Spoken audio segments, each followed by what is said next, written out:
Los piratas informáticos son los forajidos de la era de los ordenadores. Husmean, roban, esparcen virus. Hoy en día ya nadie habla bien de ellos, pero no siempre ha sido así. Este pirata informático inició una revolución en el mundo de los ordenadores. Este es el pirata informático en el que se inspiró. Y este es el pirata informático que siguió sus pasos y cargó con todas las culpas.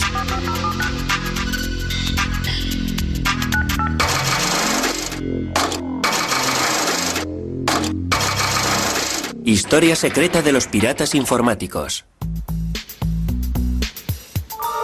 Estos tres rebeldes tecnológicos son los pioneros de la piratería electrónica.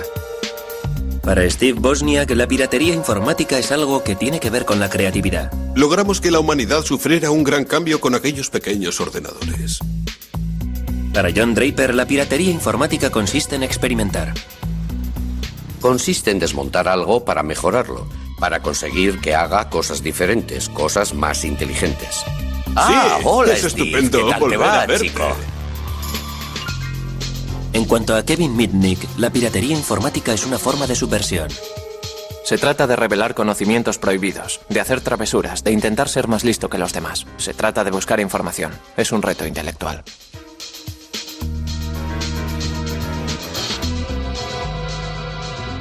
En realidad, el término pirata informático tiene dos significados. Antes se aplicaba a la gente que irrumpía en los ordenadores. Se refería a individuos que se pasaban toda la noche con cualquier equipo que caía en sus manos, Exacto, con la idea de crear un programa que fuera superperfecto. Sus historias revelan que los piratas informáticos fueron los héroes de la revolución electrónica, pero que acabaron siendo los forajidos de un mundo que ellos mismos habían creado.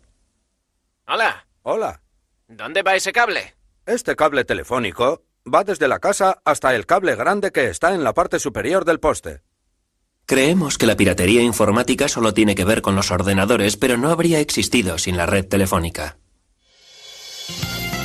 En 1970, John Draper acababa de dejar el ejército cuando comenzó a estudiar electrónica y tropezó con un mundo secreto. Todo empezó con una llamada de un sujeto llamado Denny, quien le prometió que le revelaría los secretos de una nueva moda, la manipulación de los teléfonos. Empezó a hablarme sobre la trampa telefónica. Le pregunté, ¿en qué consiste la trampa telefónica? Me explicó, jugamos con los teléfonos. Respondí, sí, ya lo veo. ¿Y qué hacéis con ellos? Me contestó, hemos logrado entender cómo funcionan. Pregunté, ¿puedes hacer llamadas gratis? Replicó, ¿por qué no vienes y lo ves? Fui a su casa y cuando abrió su padre dije, he venido a ver a Denny. Contestó, ven conmigo. Me llevó a su habitación que estaba totalmente a oscuras. Dije, ¿le importa encender la luz? Me respondió, todos son ciegos, no necesitan las luces. Empezamos a charlar y dije, enséñame la manera de hacer una llamada gratis, me interesa mucho. Sabíamos que era ilegal, pero que eso le daba más emoción. Se trataba no de timar a las compañías, sino del reto tecnológico de conseguirlo. En una época en la que las conferencias a lugares distantes eran todo un lujo, los manipuladores de los teléfonos dieron con el modo de hacerlas gratis. Las redes telefónicas estaban controladas por tonos. Introducirse en ellas era fácil si se contaba con el equipo adecuado. Y podía conseguirse totalmente gratis en un paquete de cereales de los utilizados para desayunar. Esto que tengo aquí es el silbato del Capitán Crunch. Si tapas este agujero de aquí así, se convierte en 2600. Y cuando lo hace sonar en el teléfono, el sonido sordo que se escucha lo reconoce e indica que puedes proceder a efectuar la llamada. Armados con un silbato del Capitán Crunch, los manipuladores de teléfonos podían hacerse con el control de las líneas telefónicas en cualquier momento, en cualquier lugar del mundo. Una de las cosas que solíamos hacer era irnos al aeropuerto. Pasábamos por delante de una hilera de teléfonos públicos tocando el silbato. Desconectando así todas las llamadas.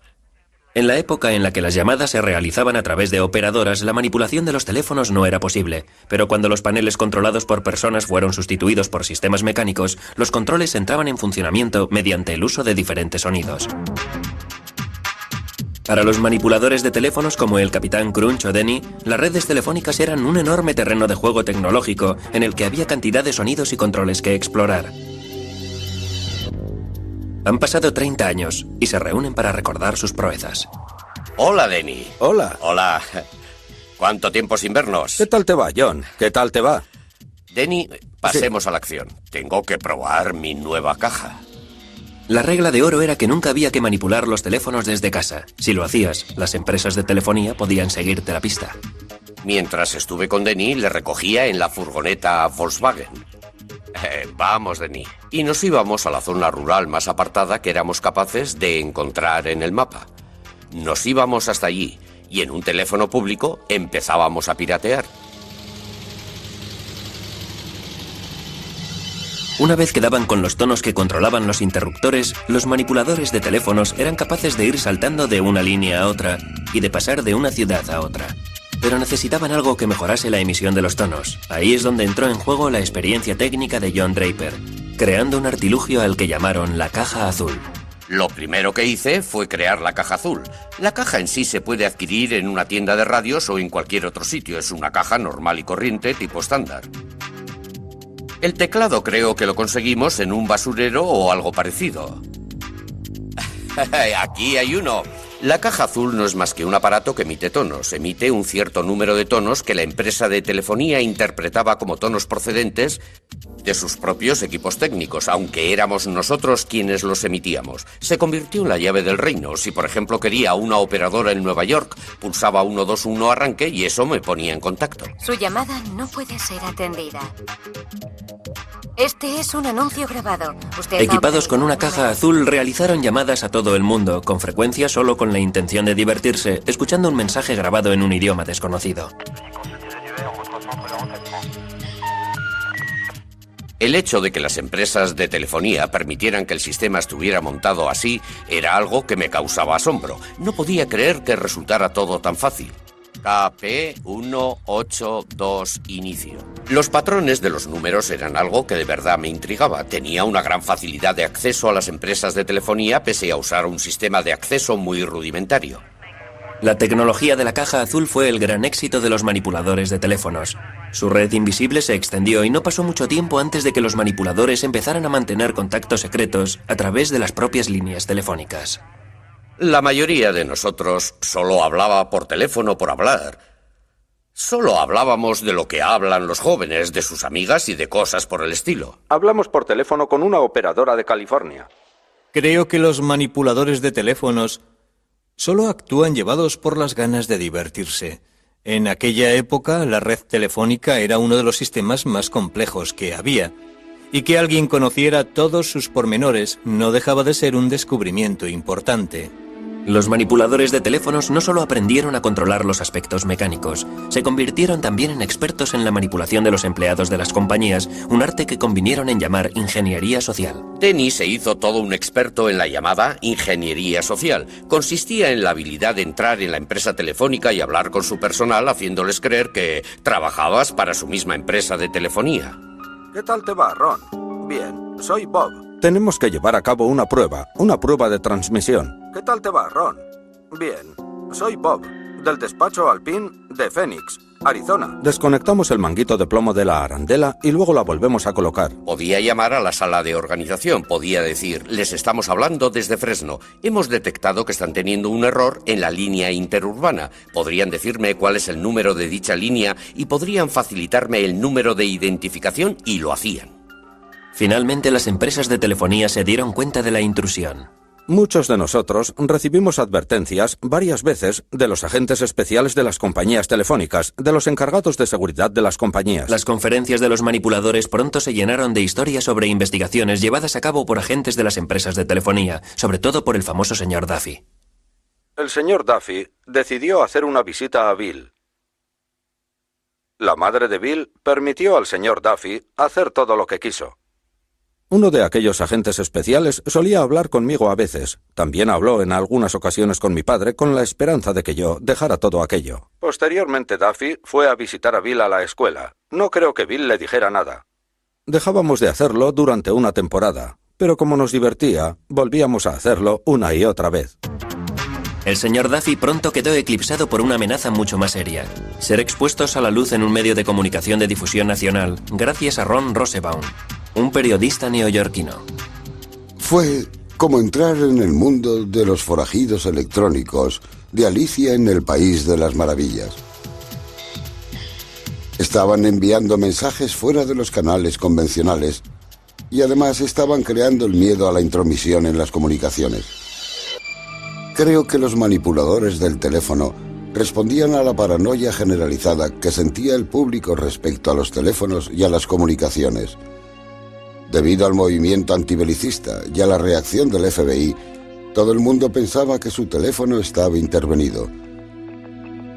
El teléfono fue una especie de foco de paranoia general sobre la intrusión del Estado, sobre la falta de intimidad, sobre toda esa clase de cosas. Rosenbaum logró dar con la pista de Denny y Joe Angresia. Sin embargo, el Capitán Crunch se mostró más esquivo. El Capitán Crunch era uno de los grandes personajes norteamericanos, una especie de superhéroe de fantasía creado en el país.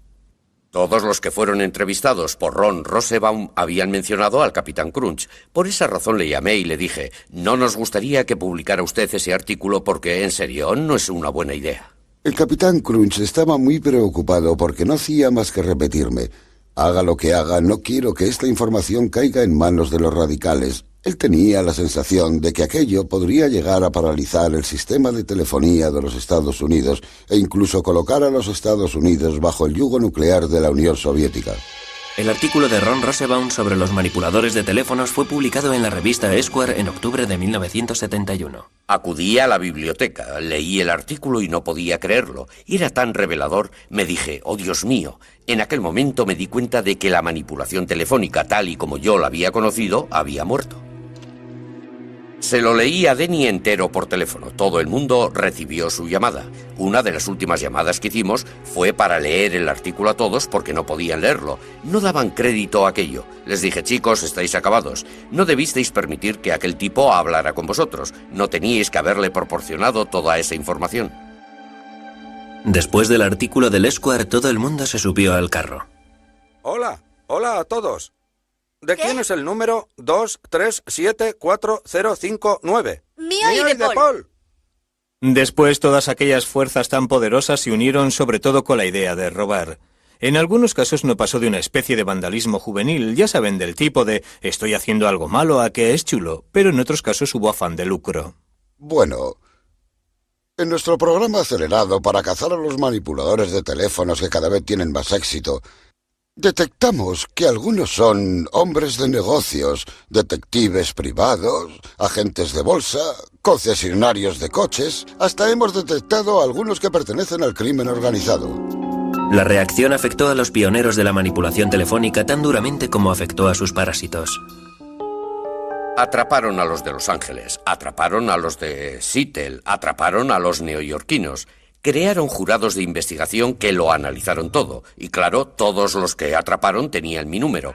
Y fui declarado responsable de todo a cuenta del artículo. Las autoridades actuaron con mano dura. La posesión de una caja azul podía suponer 2 años de cárcel.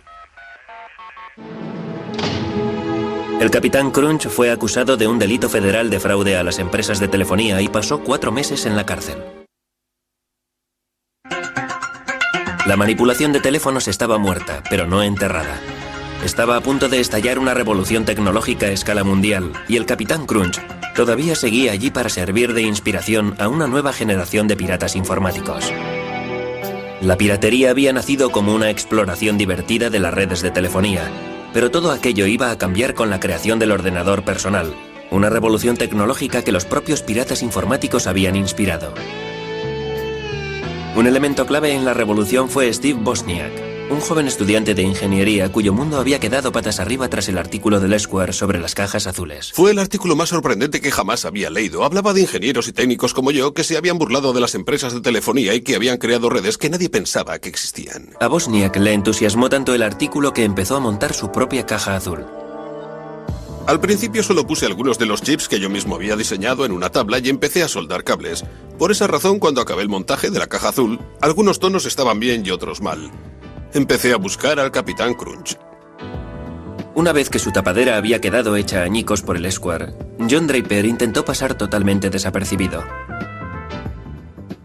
Todo el mundo decía que John Draper era el Capitán Crunch. Llamé a la emisora de radio y pedí que John Draper me llamara. Me dijeron, no, ha desaparecido de la vista después del artículo del Esquire. Supe que había dado con él. 10 minutos más tarde sonó el teléfono.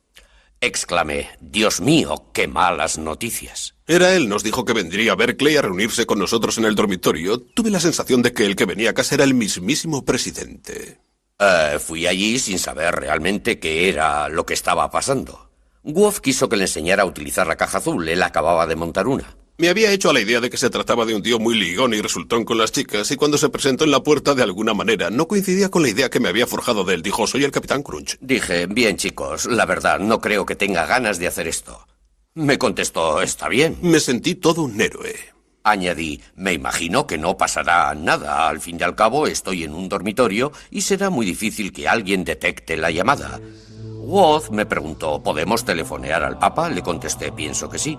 Cogí el número del Vaticano y llamamos preguntando por el Papa. Nos dijeron, el Papa no está disponible en estos momentos. Eran como las 4 de la madrugada. Aquella misma noche empecé a aprender códigos y técnicas de John Draper y de los demás para utilizarlas para hablar con las operadoras, y las semanas siguientes las dediqué a hacer prácticas para ver hasta dónde podía llegar. Creo que estaba un poco asustado con la idea de que me cazaran. Un par de semanas más tarde, el coche de Wozniak sufrió una avería. Por suerte, él y su colega Steve Jobs tenían una caja azul a mano. Decidimos llamar a nuestros amigos de Berkeley con la caja azul para que nos llevaran a casa en coche. Steve realizó la llamada sirviéndose de la caja azul. Cuando contestó la operadora colgó asustado. Volvió a llamar. Al contestar la operadora colgó otra vez de lo asustado que estaba. Fue cuando apareció un poli. Estaba en la cabina con una caja azul en las manos. Oh, Dios mío. Seguro que el poli pensó que éramos drogadictos porque yo llevaba el pelo muy largo. Steve me pasó la caja azul y la introduje en el bolsillo de mi abrigo. Me preguntó, ¿qué es esto? Si se pulsaban los botones emitían tonos, por eso contesté, es un sintetizador musical electrónico. El poli le dijo que estaba desafinado. Preguntó, ¿para qué es el botón naranja? ¿Es con el que pirateáis las líneas? Steve le contestó, es para calibrar. El agente preguntó, ¿qué hay que calibrar? Pasé miedo. Supimos que nos habían cogido, nos metieron en el coche patrulla, los dos polis iban en el asiento delantero y Steve y yo en el de atrás. El poli que iba de copiloto se dio la vuelta. El poli se dio la vuelta hacia Woz y le dijo, un tipo llamado Moog te ha delatado. Era un sintetizador Moog. Mientras Steve Wozniak y el Capitán Crunch andaban enredando con los teléfonos, los despiertos chicos de las empresas del cercano Valle del Silicio estaban consiguiendo grandes avances en la tecnología informática. Sin embargo, a principios de los años 70 los ordenadores eran todavía unas máquinas enormes muy impersonales al servicio de unas empresas enormes muy impersonales. Se empezó con lo de los ordenadores con el fin de descifrar códigos, detectar misiles, crear armas para la guerra. Ese fue en realidad el origen de los ordenadores modernos. Luego fueron apareciendo los que manejaban enormes y complejas bases de datos con fines comerciales. Los ordenadores se consideraban como aparatos que no había que tocar. No se podía entrar donde hubiera un ordenador. Había que mantener las distancias, pero mostrar reverencia y respeto a quienes supieran manejarlos. Pero en aquella época el respeto era un bien bastante escaso. A finales de los años 60 hasta los ingenieros informáticos tenían ya su contracultura. Lo bautizaron piratería informática. Los objetivos prácticos eran secundarios. Lo importante era lo que los piratas informáticos denominaban el puro placer de la exploración. Un sentimiento que los manipuladores de teléfonos hubieran reconocido como propio. Los manipuladores de los teléfonos estaban aprendiendo cómo utilizar una tecnología, cómo introducirse, cómo utilizar y expandir la tecnología por caminos que en general no estaban al alcance del público. De la misma forma, la piratería informática iba ampliando sus fronteras, iba aprendiendo a explorar los ordenadores para conseguir que hicieran cosas que la gente afirmaba eran incapaces de hacer. Para conseguir sus propósitos, los piratas informáticos necesitaban tener acceso a un ordenador, pero en aquella época no resultaba fácil. En mi primer año en la universidad dije a mi padre, algún día tendré un ordenador Nova 4K. Me contestó, Steve, cuesta tanto como una casa. Le respondí, entonces viviré en un apartamento. Algún día tendré ordenador. Cuando los ordenadores eran todavía unas máquinas crujientes que costaban 5.500 millones de euros, la idea de que alguien tuviera su propio ordenador personal resultaba inconcebible. ¿Por qué iba a querer alguien disponer de su propio ordenador personal? Era ridículo, era como que alguien dispusiera de su propia bomba atómica. La bomba estalló bajo la forma de unos nuevos componentes para montar un equipo que fue llamado Altair 8800. apareció un artículo en una revista técnica en el que se presentaba el Alter, un equipo que cualquiera era capaz de montar. Entusiasmó tanto a un par de personas de la zona de la bahía que decidieron formar un club, incluso antes de que dichas piezas empezaran a salir al mercado.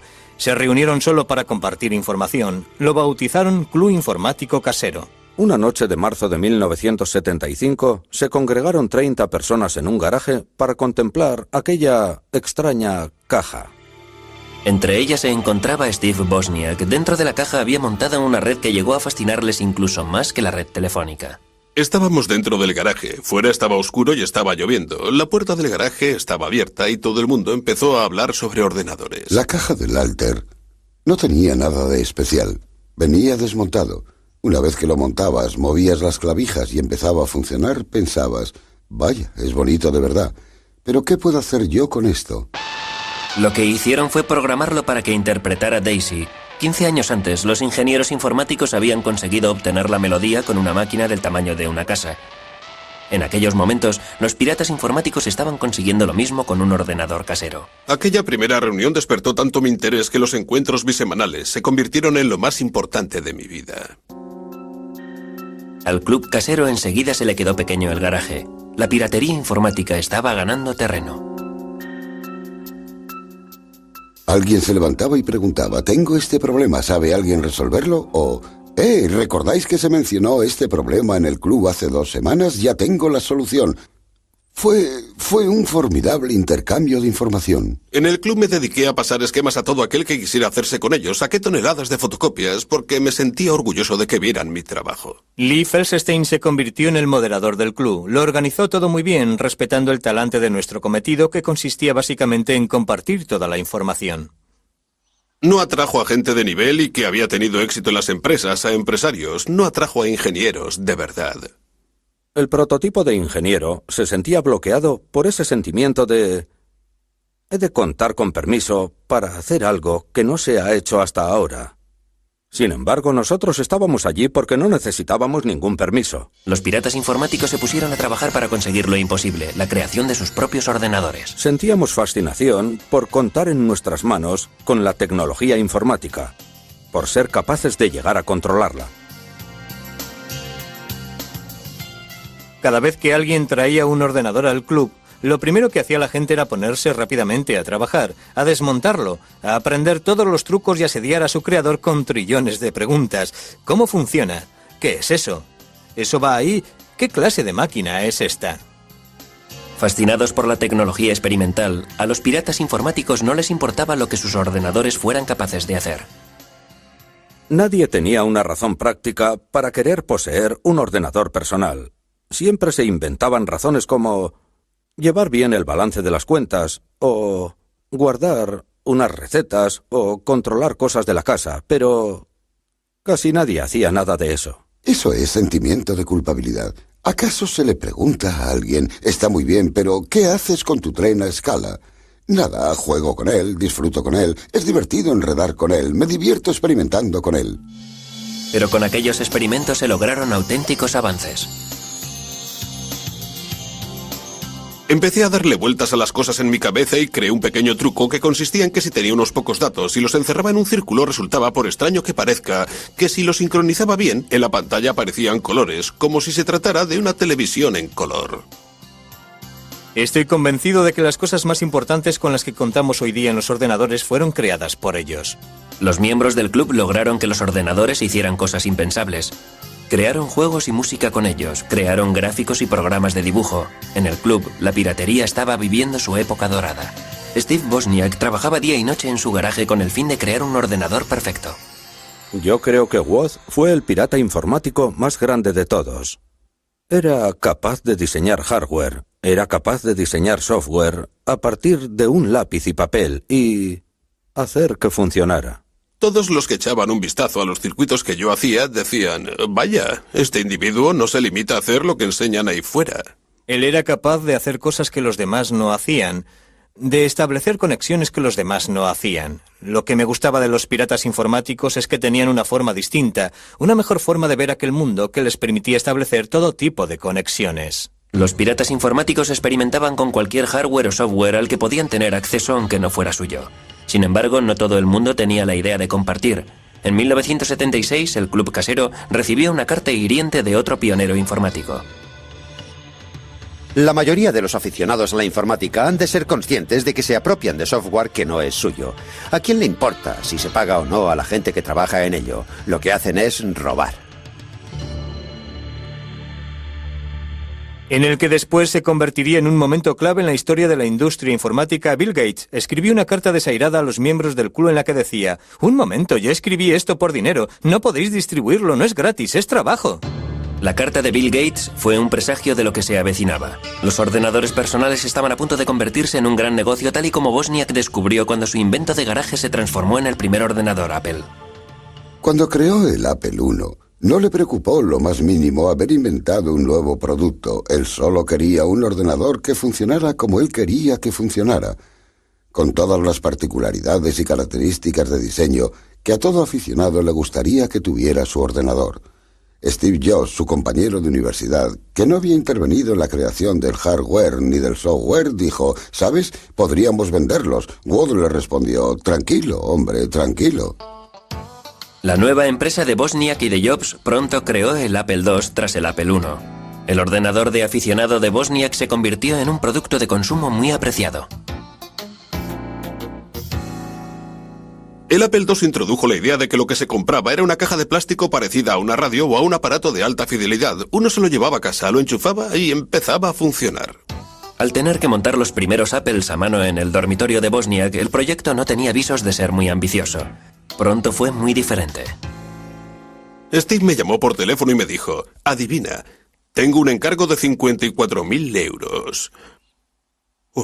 Solo habíamos puesto unos cientos de euros entre los dos y siempre nos preguntábamos si alguna vez lo recuperaríamos. De pronto me dice que tenemos un encargo de 54.000 euros. Supuso una conmoción enorme.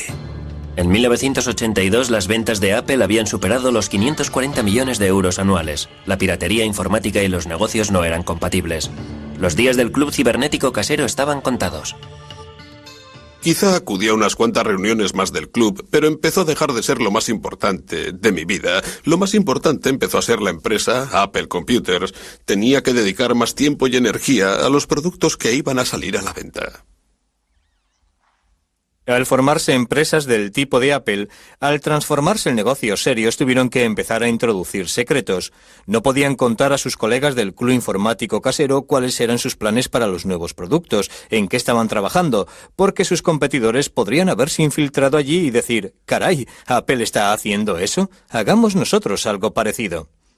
Creo que al final fue esto lo que acabó con el club. El Club Informático Casero se reunió por última vez en 1986, dejando atrás no solo Apple, sino 23 empresas informáticas creadas por diferentes miembros del club. Los piratas informáticos podían afirmar que habían creado el mundo moderno, pero este era un mundo en el que ellos ya no eran bienvenidos. El 15 de febrero de 1995 concluyó una persecución de 2 años cuando agentes armados del FBI localizaron a un buscado delincuente en un edificio de apartamentos en Carolina del Norte. La piratería informática estaba a punto de convertirse en una profesión fuera de la ley. FBI, acérquese a la puerta, traigo una orden de arresto. A la 1:30 de la madrugada llamaron a la puerta. No miré el reloj de la pared porque de haberlo hecho no habría respondido. ¿Quién es?, pregunté. Me contestaron: el FBI. Buscaban a Kevin Mitnick, un pirata informático cuyas intrusiones en los ordenadores de otras personas le habían convertido en el enemigo público número 1. Mitnick, por muchas razones, se encontraba en el lugar equivocado en el momento equivocado. Internet estaba despegando. Había muchas cosas en juego en aquella época y creo que Mitnick fue el chivo expiatorio de los medios de comunicación y de parte de la administración. Lo presentaron como una especie de coco. 20 años después de que Mitnick fuera arrestado, los piratas informáticos habían hecho saltar la chispa de la revolución informática. Los miembros del Club Informático Casero habían logrado arrebatar a las empresas el control sobre los ordenadores y lo habían puesto en manos de gente corriente. Kevin era hijo de aquella revolución. En el instituto, todo el mundo fumaba drogas, bebía, iba a fiestas. Yo no estaba metido en aquello. Por la razón que fuera, no me gustaba salir. Yo disfrutaba con aficiones... Bueno, aficiones que eran mucho más individualistas. En la generación de Mitnick había todo un campo electrónico que explorar. Las empresas y las administraciones empezaron a conectar entre sí sus ordenadores. El sistema telefónico ofrecía un atajo a esas redes tan seductoras. Era como si la red fuera el universo. Star Trek. Era ir donde jamás había estado el hombre. La red informática, las redes telefónicas. Era ir a donde jamás había ido un pirata informático. No disponía de un ordenador personal. Empezó a piratear en la cadena de tiendas Radio Shack. Utilizaba los módems de los ordenadores de las tiendas para entrar en ordenadores de otros lugares. La nueva generación de piratas informáticos se inspiró en los forajidos electrónicos de épocas pasadas, como el Capitán Crunch, el manipulador de teléfonos. Era alguien a quien yo admiraba mucho. Debido a su inteligencia, debido a sus habilidades y a sus conocimientos del sistema telefónico. Al igual que los manipuladores de teléfonos, Mitnick utilizó una amplia gama de habilidades para llevar a cabo la piratería informática. Tan importante como saber hacerlo era la ingeniería social, la habilidad para engatusar y trampear, para hacerse con información útil a través de empleados ingenuos. Con solo 17 años, Mitnick y sus amigos fanfarroneaban de haber logrado burlar a un guarda para introducirse en el mismísimo cuartel general de una empresa de telefonía y robar unos importantes manuales técnicos. Fue como entrar en una tienda de golosinas. Queríamos leer aquellos manuales para enterarnos de cómo funcionaba todo el sistema. Aquel delito le valió una condena adecuada a su edad. La empresa de telefonía estaba molesta porque alguien había tenido la osadía o la audacia de hacer aquello y porque ella misma no se había preocupado de su sistema de seguridad. Su sistema de seguridad era totalmente inoperante. El arresto de Mitnick creó un patrón para el futuro. Kevin continuó teniendo problemas. Tenía una capacidad más que notable para ser arrestado. Mitnick no fue el único que tenía problemas. Los oficiales de la NASA en Huntsville se percataron de que a finales de junio personas no autorizadas se habían introducido varias veces en un ordenador en el Centro Marshall de Vuelos Espaciales. Fueron lo suficientemente listos como para borrar la clave de entrada y la de salida. Los piratas informáticos, como ellos mismos se autodenominan, no solo fueron listos, sino muy arrogantes. Dejaron grabados mensajes en el ordenador como «No podéis cazarme». Yo creo que es algo biológico. Creo que hay gente que siente inclinación a hacerse pirata informático y gente que no. Se puede ver en los niños. Hay niños que se ponen delante de un ordenador y exclaman «Dios mío, por fin soy capaz de expresar una parte de mí mismo». Las investigaciones llevaron al FBI a la casa de 4 adolescentes, todos los cuales iban a un colegio elitista. Allí es donde Michael Strickland dice que consiguió el número del ordenador de la NASA. Bueno, el número estaba en la lista del módem de Huntsville como un número más. Evidentemente era un error. A pesar de todo, tomé la decisión de hacer la llamada. El término pirata informático empezó a vaciarse debido a la gente que no estaba imbuida del espíritu de los piratas informáticos que irrumpieron por primera vez en los ordenadores. Hubo muchas intrusiones realizadas por adolescentes que se hacían con las claves o que aprovechaban las debilidades del sistema para introducirse en los ordenadores. Hizo falta una película de Hollywood para que el enfado se convirtiera en pánico. De repente hicieron una película, Juegos de Guerra, que tuvo un gran éxito de taquilla. Una película que ensalzaba la utilización de los ordenadores para introducirse en unos sistemas muy potentes y en la que casi hacen que estalle la Tercera Guerra Mundial. El significado de la palabra pirata cambió de la noche a la mañana. Un pirata informático pasó a ser un crío mofletudo lo bastante listo como para introducirse en una red informática perteneciente a una enorme organización militar. La emoción estaba en entrar donde no debías y en intentar que no te detectaran. La pasión que Mitnick sentía por explorar nuevos campos fue creciendo. Tomó la costumbre de dejar sola a su esposa para ir a un motel barato y así piratear las 24 horas al día los 7 días de la semana. Con la llegada de Internet no había ya nada que le frenara. Hasta la fecha resulta difícil hacer de Internet algo seguro porque fue creada para que la información navegara sin ningún tipo de cortapisas. Fue concebida con principios muy abiertos. Nadie es propietario de los protocolos que rigen Internet, por lo tanto todo el mundo puede hacer uso de ella.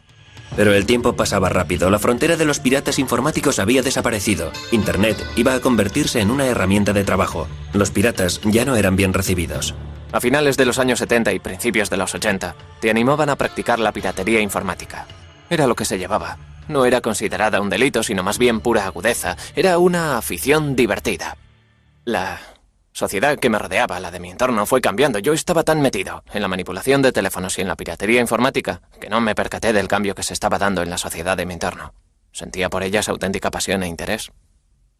Los experimentos de los piratas informáticos como Mitnick se convirtieron en un problema a la hora de aplicar las leyes.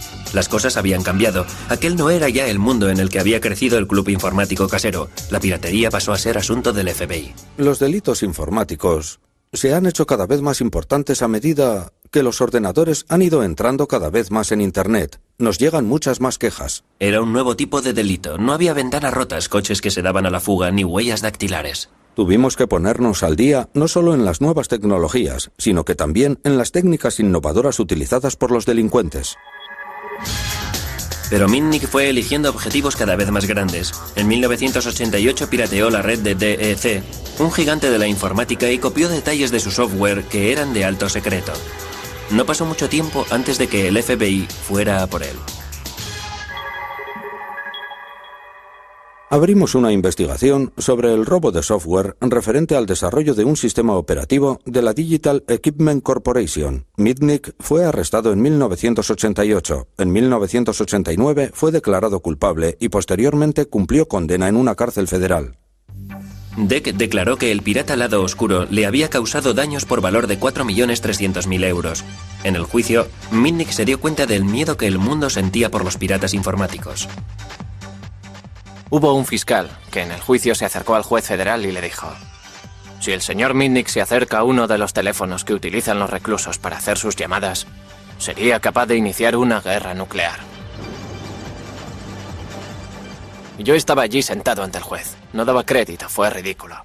El juez se contagió en gran medida de la historia del caso y ordenó que fuera aislado en una celda.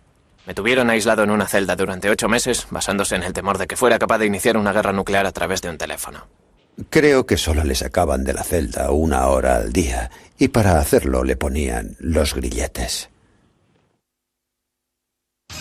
En 1989, tras un año en la cárcel, Mitnick fue puesto en libertad vigilada y le conminaron a que asistiera a un centro de rehabilitación para que se curara de lo que el juez denominó adicción a la informática. Finalmente fue a vivir al apartamento de su padre, pero era ya un hombre marcado. La empresa de telefonía controlaba las 3 líneas de teléfono que mi padre tenía en su apartamento. Quise averiguar quién estaba detrás de todo aquello y por qué. Averigüé quiénes eran los investigadores en Pacific Bell que habían instalado los equipos. Así que empecé a recoger información. ¿Que cómo recoge uno información? Interceptando las comunicaciones. Pude hacerme con la clave de sus buzones de voz, algo parecido a los contestadores automáticos de las casas. Escuchaba los mensajes e intentaba recopilar toda la información que tenían cuando hablaban de mí. El gobierno dijo que aquello era irrumpir en un ordenador.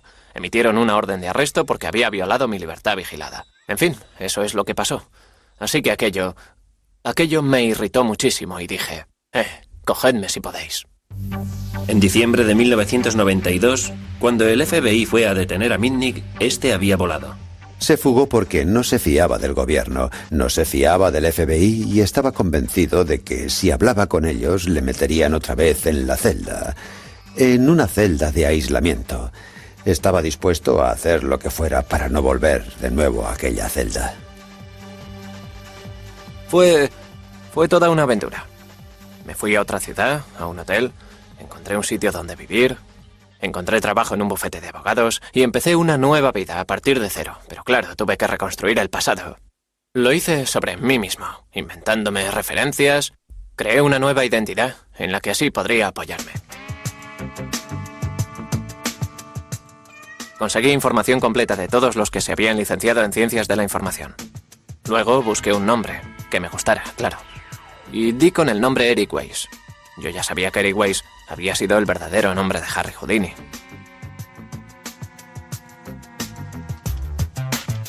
Estuve trabajando en el bufete de abogados de Denver durante un año. Algo más de un año bajo el nombre de Eric Weiss. Y lo que propició mi caída fue que seguí con mi afición a la piratería informática. Mitnick era capaz de introducirse en cualquier sistema llamando a la gente desde su teléfono portátil mientras iba camino de casa. Engañaba a directores, secretarias e incluso a ejecutivos al objeto de conseguir información.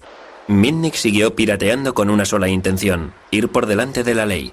Al piratear empresas de telefonía portátil y copiar sus teléfonos, era capaz de hacer llamadas cuya pista era imposible de seguir. Mitnick jamás persiguió un ideal o un objetivo que no fuera el pirateo en sí y el de ir siempre por delante del FBI.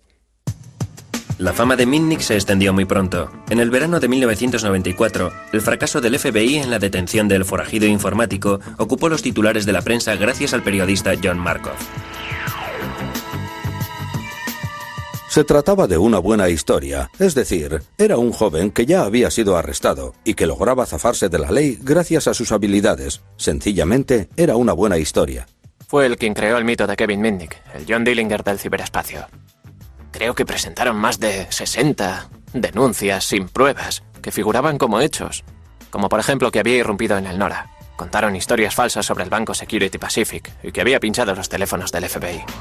El retrato que Markov hizo de Mitnick caló hondo en el miedo creciente que sentían tanto las empresas como el público en general, que empezaban a acostumbrarse a la idea de una vida enganchada a los cables. Era una época en la que se hablaba de Internet. Estaba apareciendo la web a nivel mundial y la gente pensaba, podemos utilizarlo en el día a día y en los negocios. Si lo vamos a utilizar en los negocios, hemos de asegurarnos que los sistemas sean muy seguros, porque si vamos a mover millones de euros y vamos a disponer de información de clientes o de empresas, no puede ser algo que esté en la red al alcance de cualquiera. Nos interesa que toda esa información esté solo a disposición de la gente para la que queremos que esté disponible.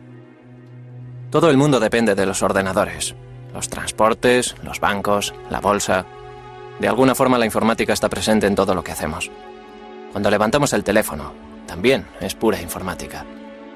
Y solo la gente que no está familiarizada con dicha tecnología piensa que se trata de algo místico, algo mágico, y que ese tipo del que hablan es el enemigo público número 1 porque es capaz de manipular las cosas y cargárselo todo. Cuando por fin el FBI detuvo al enemigo público número 1, este residía en Carolina del Norte bajo el seudónimo de Tom Case. FBI, acérquese a la puerta, traigo una orden de arresto. Se han equivocado de hombre. Compruebe el buzón en el piso de abajo. Inmediatamente me puse al teléfono. Les dije a mis familiares dónde estaba, porque no tenían ni idea de que residía en Carolina del Norte. Me puse en contacto con mi abogado. ¡Un momento! Le conté que tenía al FBI en la puerta.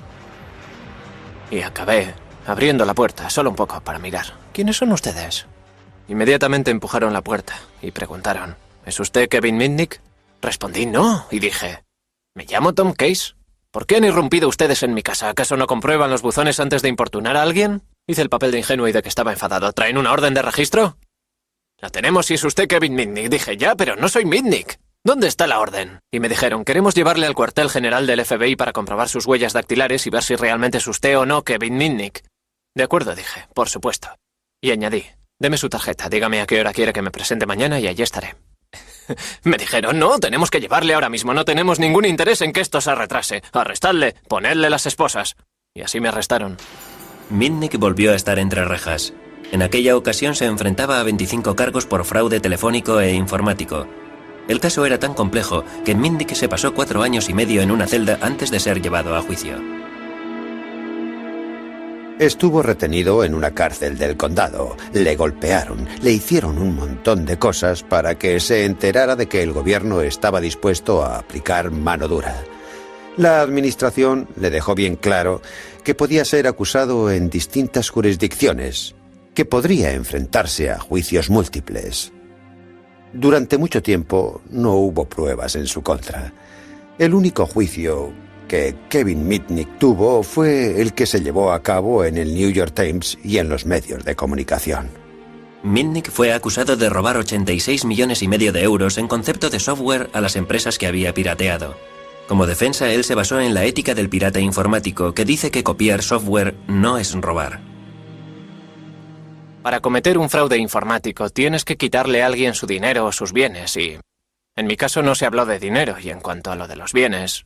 ¿Privas a alguien de sus bienes y solo te limites a hacer una copia de ellos? ¿De veras haciendo eso le estás privando a una persona de sus bienes? El gobierno jamás obtuvo nada. No, jamás obtuvo pruebas de que yo quisiera hacer uso de dicha información. La propia información era mi trofeo. Era la prueba del pirateo. Puede que Mitnick fuera un héroe popular entre los piratas informáticos, sin embargo, otros le veían bajo un prisma muy distinto. Creo que las reglas del juego y la justificación moral en las que podía sustentarse la piratería informática habían cambiado sustancialmente. En cierto sentido, dicho espíritu solo iba acorde con un mundo más primitivo. Me parece que hoy en día no es posible justificarla de la misma manera. En 1999, Mitnick fue condenado a 5 años de cárcel, gran parte de los cuales ya había cumplido mientras esperaba la celebración del juicio. Fue una sentencia más severa de la que reciben muchos asesinos. El año pasado le dieron permiso para que saliera en libertad vigilada. En mi libertad vigilada estoy sometido a unas condiciones tan estrictas que si se me ocurriera tocar este ordenador es probable que me internaran otra vez en una prisión federal.